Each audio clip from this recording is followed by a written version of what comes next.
Who's the they? Is the former president suggesting that Republicans supporting McCormick are about to engage in voter fraud? That the GOP is cheating and rigging the votes? Joining us now is Christopher Borick, a professor of political science and director of the Muhlenberg College Institute of Public Opinion. Professor, thanks so much for coming on the show. Appreciate it. All right, so you are an expert on Pennsylvania elections. Take me first through the logistics. Has there been any change at all in the state's voting laws or procedures since the 2020 election? Oh, no. Thanks for having me on, Dan. And the answer is no. There really has been no change in the process that has been used by Pennsylvania voters to engage in the electoral process in the Commonwealth. There has been some challenges in the courts on the legitimacy of the law, the Act 77 law that was passed in 2019, that brought substantial reform to voting in the Commonwealth. But those challenges are right now still in the court process. They reached the state Supreme Court.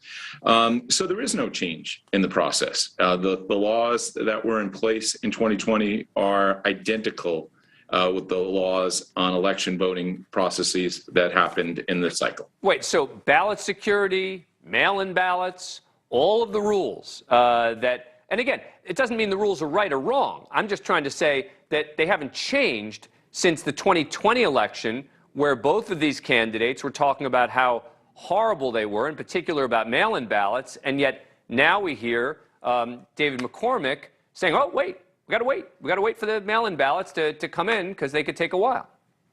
Yeah, there is no real change. As I said before, there's been movement in the state legislature to adopt changes.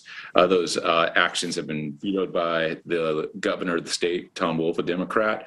There's been challenges through our Commonwealth Court with a verdict that said that there was a potential violation of the Pennsylvania Supreme Court in terms of allowing people to vote by mail, and that's now in the state Supreme Court. But nothing has changed in terms of the process that's in play in the state. You know, and the reason this is important to me is because I like to call out hypocrisy on both sides of the aisle on a regular basis, and it just seems to me incredibly hypocritical that you have these two people who are both telling us how awful the voting system is in Pennsylvania, and now that one of them may win as a result of that voting system in Pennsylvania, it's all on the up and up. Real quickly, you surprised that we're not hearing either one of them right now talk about fraud? Not all that surprised. It's a lot of compartmentalizing of perceptions of the system, Dan. You know, for Dave McCormick, for example, the results right now show that he's doing better with mail ballots than Oz. So from his perspective, to really critique or go after balloting certainly wouldn't be Suddenly supporting. He loves mail-in ballots. That mail-in ballots are super important.